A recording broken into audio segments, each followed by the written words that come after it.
fact that the most anticipated game of the entire decade launched on PS4 running at 15 frames per second is actually insane.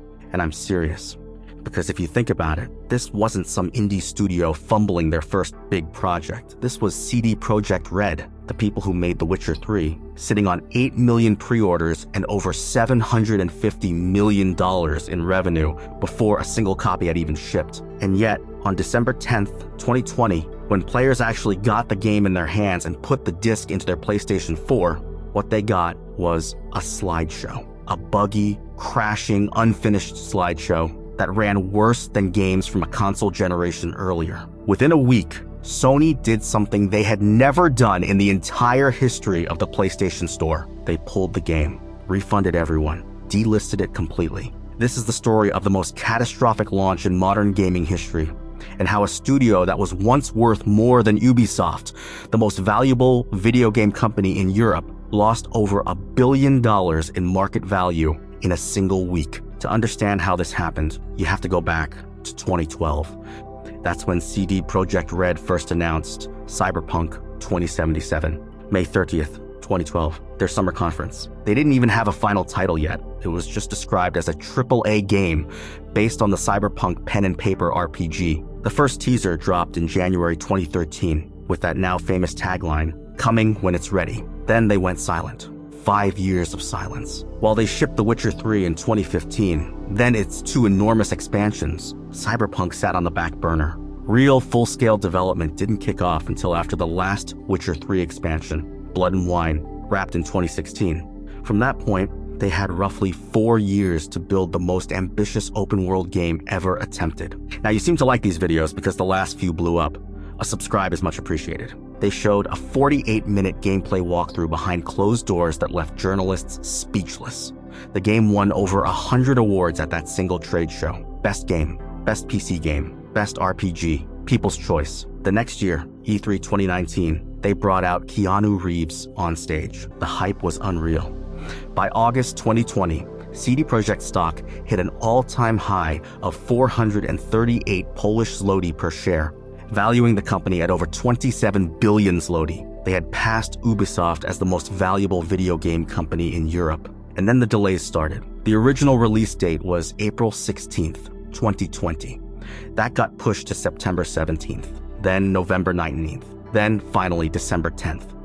3 delays in a single year. After the 3rd delay, developers got death threats from fans. Senior game designer Andrzej Zawadzki had to publicly beg people to stop on Twitter. Here's the part that nobody outside the studio knew. CDPR had publicly promised in interviews going back to 2019 that they would not force their staff into crunch. Co-founder Marcin Nowinski told Kotaku in May 2019, quote, "We want to be more humane and treat people with respect." They reiterated that promise in June 2019. In September 2020, 3 months before launch, they broke it. Mandatory 6-day work weeks until the game shipped. The same crunch culture they had publicly sworn off.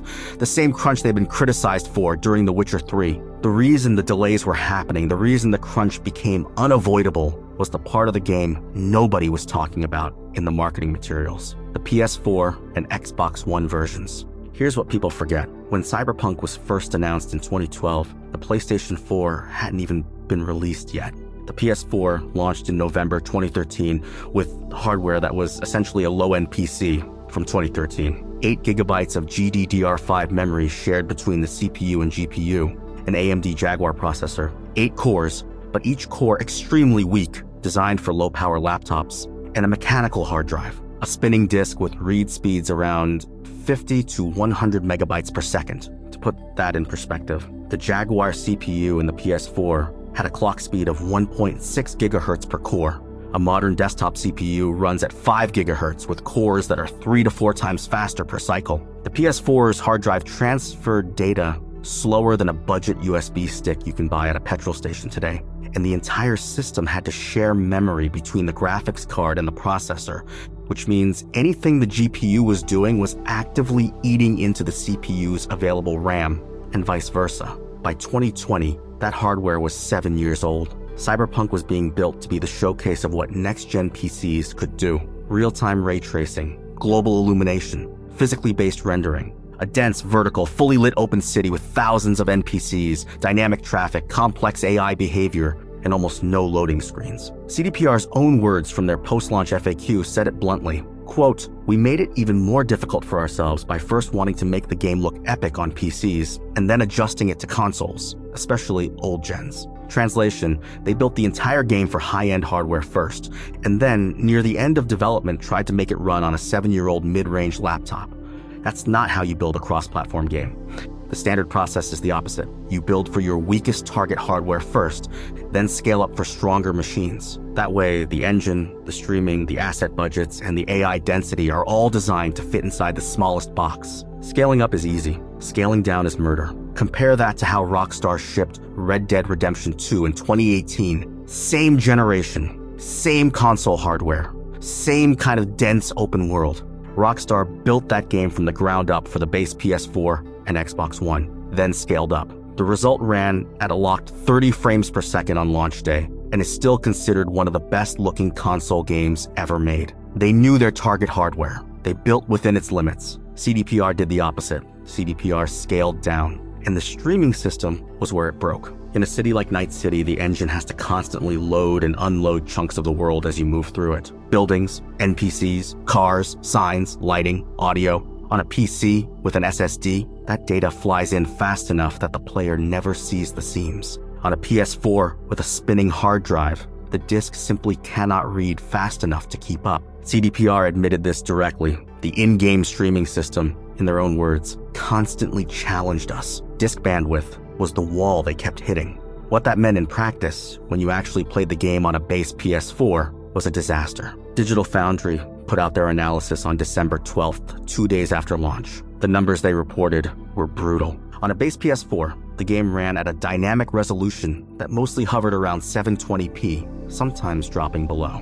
Frame rate target was 30 frames per second. In actual gameplay, it dropped to 15. In one specific car chase sequence about 45 minutes into the game, Digital Foundry's Thomas Morgan said, quote, "It's not just that it's running at 20 frames per second, under 20 frames per second, but it stutters as well as it streams in the world." Xbox One was worse. The base Xbox One ran the game at 810p with frequent dips below 720p, and during heavy combat, the frame rate dropped into the low 10s, as in 10 to 13 frames per second. There was a recorded incident where the game froze on Xbox One for a full minute before it resumed. Digital Foundry's John Linneman called it, quote, "PS3 and 360 era frame rates." The game wasn't just running badly, it was visibly broken. NPCs T-posing in the street, cars spawning out of thin air, then despawning a second later, police materializing right behind the player out of nowhere because the AI couldn't pathfind, V's character model clipping through walls, the game crashing back to the dashboard, save files corrupting,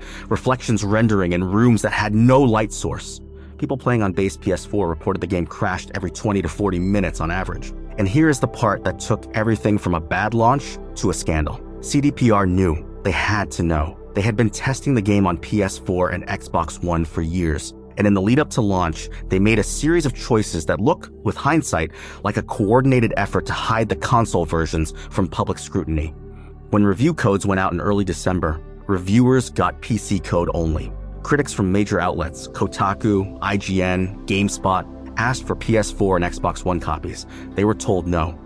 The official reason, CDPR, was still optimizing those versions and wanted to send them out at the last minute. Console codes finally arrived on December 9th, less than 24 hours before public launch, and crucially, after the PC review embargo had already lifted. Hundreds of glowing PC reviews were already published. The narrative was already set. There was a second restriction. Reviewers were told they could not use their own gameplay footage. They had to use B-roll provided by CDPR. The reviewer SkillUp publicly refused to comply, saying on Twitter, quote, "Reviews should not be vehicles for rolling out more marketing material." So the world got reviews based on a polished PC build, recorded with promotional footage handpicked by CDPR. The 8 million people who pre-ordered the game on PS4 and Xbox One had no way of knowing what they were actually about to receive. December 10th, launch day. The game hit shelves. Within hours, Twitter was flooded with clips of the game running at 15 frames per second on base consoles.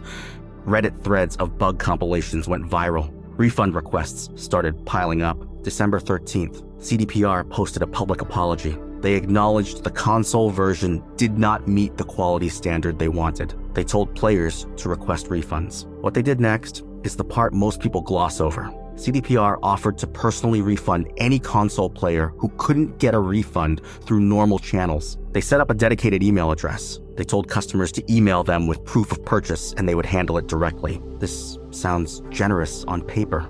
In practice, it was an admission that the game was so broken, they were eating the cost of refunds out of their own pocket because Sony and Microsoft hadn't yet agreed to handle them, and it created a logistical nightmare. Within days, that email inbox was buried under refund requests, with no clear process for how anyone would actually get their money back. Retailers panicked too. Multiple US retailers, including GameStop and Best Buy, accepted opened copies for full refund, something almost never offered for video games. In the UK, retailer outlets reported customers walking in with copies still shrink-wrapped, demanding refunds based purely on what they had read online about the console version. December 14th. The stock dropped a further 7.6% in a single trading day, after already losing 25% that week. CD Projekt had lost roughly a third of its market value in 5 days. December 17th.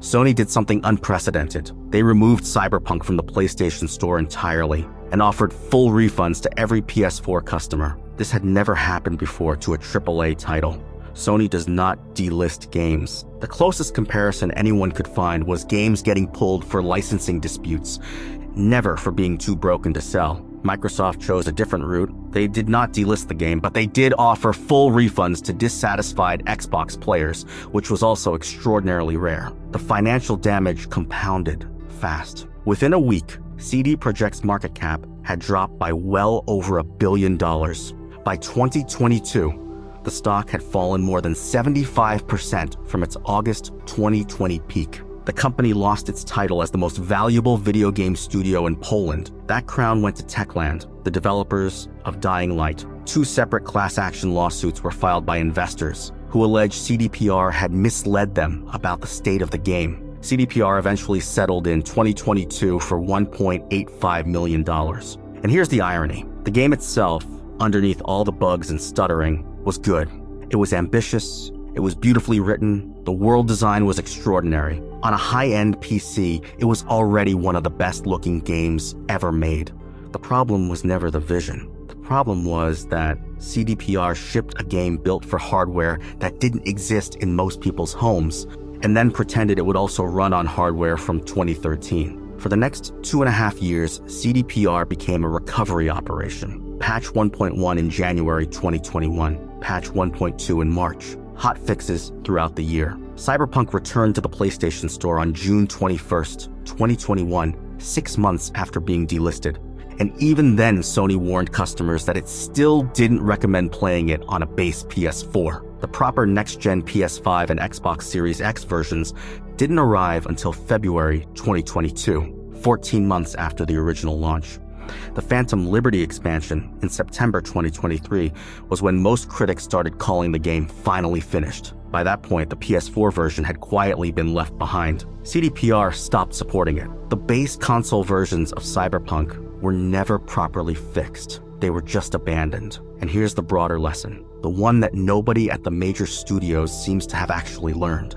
In March 2022, CDPR announced that the next Witcher game would not use REDengine, the engine they had built in-house and used for The Witcher 3 and Cyberpunk. They were moving to Unreal Engine 5. Their own engine, the one they had spent over a decade developing, was scrapped. Director Jason Slama publicly committed that there would be no crunch on the new project. Same promise CDPR had made before Cyberpunk. Same promise they had broken. Cyberpunk has now sold over 30 million copies. The game has fully recovered, financially. Phantom Liberty was excellent. Update 2. Zero in 2023 reworked huge parts of the systems that didn't work at launch. The studio survived.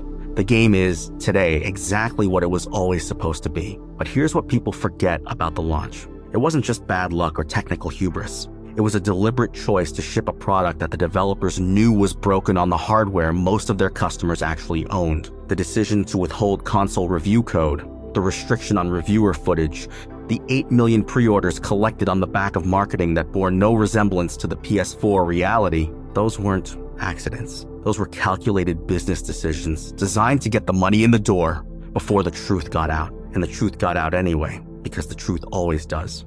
A console with a 2013 hard drive cannot stream a city designed for a 2020 SSD. A laptop CPU from 2013 cannot manage the AI density of a city built for an 8-core desktop. Marketing can hide a lot of things, but it cannot hide a 15 frame per second slideshow on a 50-inch television. The PS4 didn't break Cyberpunk.